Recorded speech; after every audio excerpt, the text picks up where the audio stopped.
Hai semua, Assalamualaikum. Untuk video kali ini, kami akan bawakan tajuk konsep typografi. Korang nak tahu tak typografi itu apa? Jom kita kenali definisi typografi. Mengikut Pauluna di dalam bukunya yang bertajuk typografi bermaksud reka bentuk yang digunakan untuk membaca atau dapat difahami sebagai jenis-jenis tulisan yang berada di bahagian font pada laptop. Typografi ini juga digunakan secara meluas di dalam web media.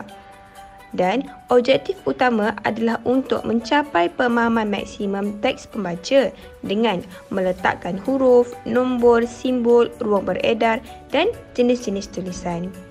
Sejarah kemunculan typografi. Perkembangan typografi dimulai dari penggunaan pelajaran piktogram. Dia digunakan oleh seorang Viking, Norwegia dan Indian Siok. Di Mesir, berkembangnya typografi sekitar tahun 1300 sebelum Masihi dan masih dikenal sebagai hieroglif. Bentuk typografi merupakan sumber dari bentuk demotia. Typografi ini akhirnya berkembang dan akhirnya tersebar ke Yunani dan akhirnya tersebar ke seluruh Eropah.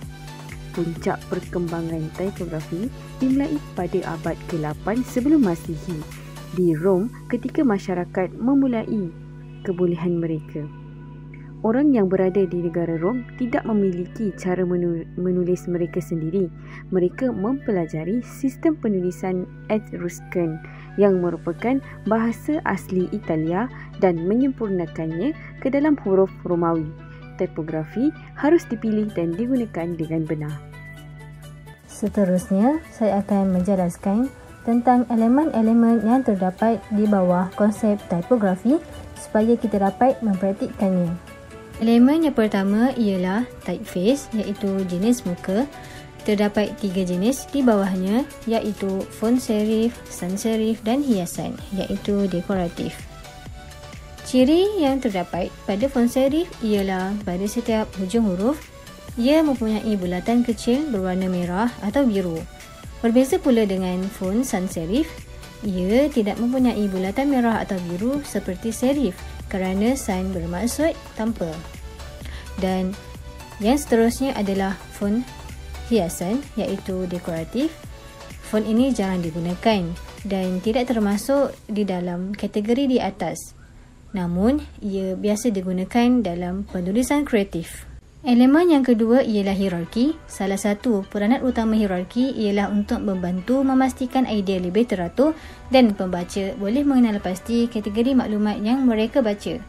Contoh biasa yang kita dapat lihat adalah seperti website, di mana website tersebut berada di bahagian atas halaman dalam website, manakala halaman navigasi utama dalam website tersebut disenaraikan di bawah halaman tersebut menggunakan font yang lebih kecil.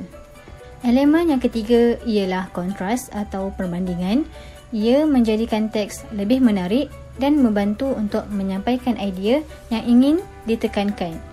Ia mempunyai pelbagai saiz, typeface iaitu jenis muka, berat, warna dan gaya yang boleh memberikan reka bentuk lebih menarik dan teratur. Dan elemen yang keempat ialah konsisten. Ini adalah prinsip utama untuk semua typografi. Font yang konsisten amat penting kerana apabila menggunakan font yang terlalu banyak boleh menyebabkan rupa yang mengelirukan dan tidak kemas. Seterusnya, kerning. Kerning bermaksud jarak antara sepasang huruf. Kerning merupakan suatu proses untuk melaraskan jarak antara aksara dalam font berkadar, mendapatkan hasil yang menarik secara visual. Contoh kerning boleh dilihat pada gambar rajah yang tertera. Seterusnya, tracking. Tracking bermaksud jarak huruf. Tracking merupakan proses mengenal pasti cara mengurangkan atau menambahkan jarak mendata antara jumlah huruf atau aksara. Tracking biasa digunakan oleh pereka bentuk website untuk mendapatkan hasil yang menarik. Elemen seterusnya ialah alignment. Alignment bermaksud penjajaran. Alignment merupakan tetapan aliran teks atau peletakan imej berbanding halaman, lajur ukuran, sel jadual atau tab dan selalunya kepada imej di atas atau di bawahnya. Dapat 4 penjajaran, iaitu penjajaran kiri, kanan, center dan justify. Dan yang terakhir sekali ialah leading. Ianya adalah ruang di antara jenis garisan bersebelahan ataupun bertentangan dengannya. Leading ialah jalur nipis plumbum ataupun aluminium yang diselitkan di antara garisan jenis dalam kayu pengubah untuk meningkatkan jarak menegak di antara mereka. Ketebalan jalur dipanggil leading. Istilah ini juga masih lagi digunakan dalam perisian susun atur halaman moden seperti Core Express, Suite Affinity dan Adobe InDesign. Contoh adalah seperti di dalam gambar. Seterusnya, tentang tujuan tipografi. Apakah tujuan tipografi ini diadakan?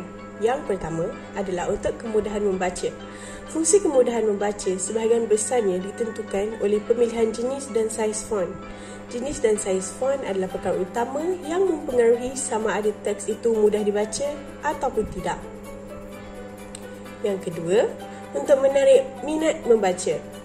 Bukan sahaja tentang huruf yang telah disusun dengan sempurna, tetapi juga dengan warna yang menarik.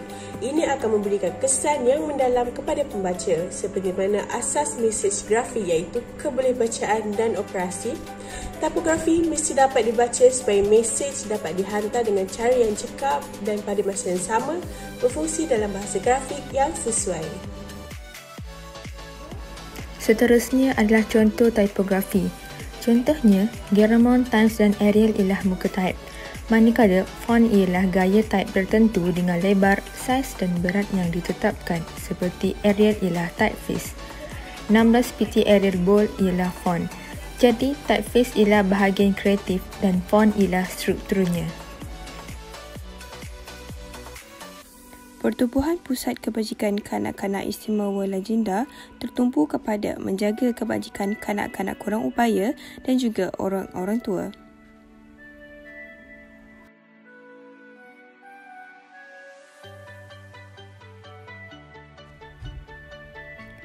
Dengan mewujudkan laman sesawang untuk pusat kebajikan ini dapat memberikan pendedahan kepada orang ramai akan kewujudan institusi ini di samping dapat mendidik komuniti pusat kebajikan mengenai fotografi.